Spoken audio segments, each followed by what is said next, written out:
Principle number 3 is legacy. Live with a daily intent that is congruent with your life's purpose. So again, we'll start at the top. What does it mean to have a legacy? If vision is what you want, mission is how you're going to achieve it. Legacy is so that when you leave this planet, when you leave this country, when you leave this state, when you leave this community, people know why you were here.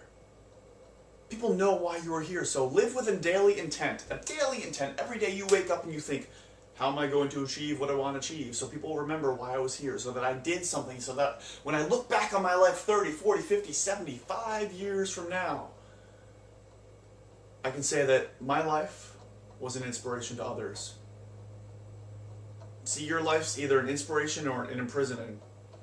So you can either imprison others or you can inspire others. So my challenge for you is live with a daily intent to inspire others. Live with an intent that's congruent with your life's purpose, meaning that it's going to help you achieve your life's purpose. Maybe you don't know what your life's purpose is. You don't have to, not yet. You have a chance to figure it out. I'll share with you mine to give you an idea.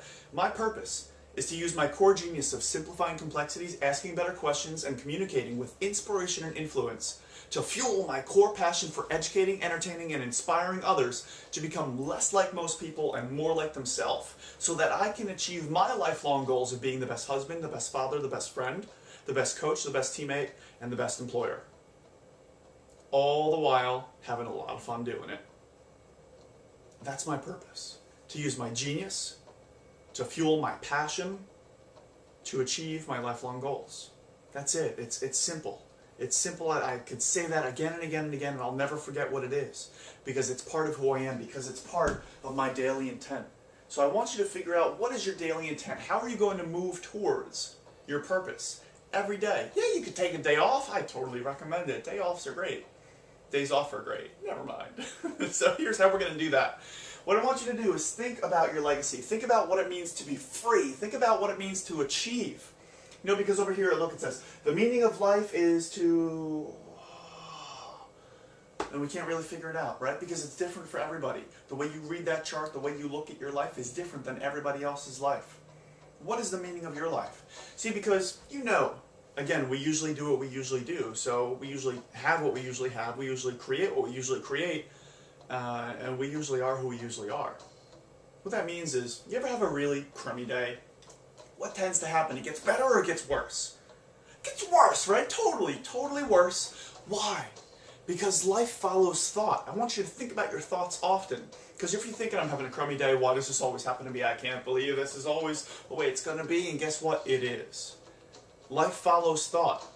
So if you're having a crummy day, it's probably going to get worse. That's the way we look at it. But if we're having a phenomenal day, an amazing day, a fantastic day, pick a synonym, pick a thesaurus, and find out what's the word you're going to use to describe your life. Because you get to decide how you want to feel. But imagine you're having a phenomenal day. Does it usually get better and better and better, or worse and worse and worse? Probably better, because in that moment, nothing else matters. You're going to make the best of that day no matter what. We usually do what we usually do. Miserable people find ways to be miserable. Sad people find ways to be sad in the best of scenarios. I have a friend who laughed at a funeral, her sister's funeral. She laughed. Why?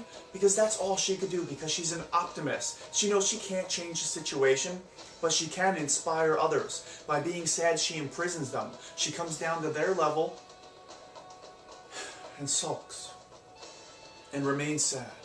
But that's not what she did. She lifted others up, because this is a happy day. When your friend moves on to another place, your brother, your sister, your loved one, whoever it may be, you want to live with a daily intent, and she did that every single day, whether it was the best day or the worst day. My challenge for you is to do the same. I want you to create a rhythm and a set of rituals for your life. What's the rhythm? Rhythm is how we're going to do it. Now that you know what you want, your vision, and how you're going to achieve it, your mission, then now I want you to set a rhythm and a set of rituals. So how you can achieve your life, you wake up, you do the same thing every day, you brush your teeth and you wash your face. No, it's not the kind of ritual that I'm talking about. But a ritual where you smile when you see your loved one, and every day you say, I love you. Or when you walk into an office and all the other leaders, all the other colleagues are around you, you greet each and every one of them with 100% energy as if you've never greeted them ever before. Because I want you to be charming, I want you to be charismatic, and I want you to own yourself. I want you to be who you are becoming. Is that a good challenge? Yes or yes? All right, that's great. Because principle number 4 is about your environment. Empower and excite others to take action and become leaders. Again, we'll start at the top. Environment. If vision is what you want, mission is how you're going to achieve it. Legacy is so that when you leave this planet or this country or wherever, people remember why you were here. The environment is everything that you surround yourself with. Everything in your environment, all of your surroundings, because that's what's going to influence you to become who you're becoming. We are who we are because of where we are. Where you are is why you are who you are. So if you surround yourself with inspiring people, you are probably going to be inspired. If you surround yourself with unhappy people, you do the math. So what I want you to do here is empower and excite others to take action and become leaders. That's what leadership's all about, creating other leaders so that the future leader is better than you. That is the idea here, because what I want you to do is think about all your friends, all your peers, all your colleagues, everybody that you know, whether it's in your community, whether it's in your workplace, whether it's in a campus community. Think about all these people. 3%.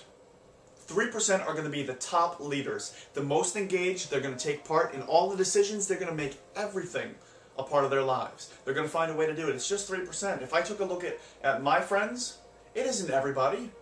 I am very rare in my group of friends. And we all are. We all are. So I take a look at my friends and yeah, they all inspire me in their own ways. Are they all going to take action the same way I take action? Are they all as committed and strange as I am? Probably not. We all do what we do. And we do it in our own way. But 3% are going to be about the amount of people on this planet, maybe this country, maybe this community that you're in. They're going to take a lot of action. It's your job to focus on them. Focus on the people who matter. You know, I do a lot of seminars, a lot of workshops all across the country, and here's what I've noticed. Years and years back, I wasn't so good at this, and I used to, whenever there was somebody in the crowd who would be disturbing to somebody else, I used to focus on them, I used to pick on them, I used to go ahead and change their behavior now. But guess what? And then I took away from everybody else who was fine. Everyone else who was interested. I took their focus and I changed it. And that isn't my job. I'm not here to focus on the people who are distractions. I'm here to focus on people who want to change, who want to improve, who want to be bigger, better, faster, stronger, longer, whatever. Not the sad, lonely, tired, depressed, bored, anxious, or upset folks in the sessions. I want to focus on the people who are really going to make a difference. The 3%. Maybe it's 3 to 10%. At most, maybe it's 10%. But if you think about this, 59% of the world's wealth is controlled by 6% of the planet. 6% of the planet controls over 50% of the wealth. So anywhere between 3 and 10%. Starting to make sense, right? Here's the idea. Delegate becomes entrust, and the future leader becomes better than you. Don't delegate anymore. Delegate is a crummy word, and when you use crummy words, people feel crummy ways. Hey, I'm going to delegate stuff to you. You feel really empowered, don't you? No, not at all. Delegate, when we hear that word, we usually feel like Stump's getting duffed on our desk. I just said Stump's getting duffed. Stuff is getting dumped on our desk, right? Or in our workplace, or in our area, or in our email box, wherever it is. What I want you to do, and stop thinking of the word delegate, use the word entrust. We all love to be trusted. Instead of delegating to others, entrust them. Entrust them to do what they're better at than you.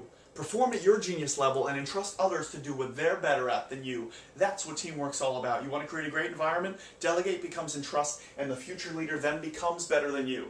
And if you're thinking, well, how am I going to be the best husband, the best coach, the best friend, the best teammate, the best employer, the best whatever, if the future leader always becomes better than me? Well, in that process of creating great leaders, doesn't that make you better yourself? It sure does.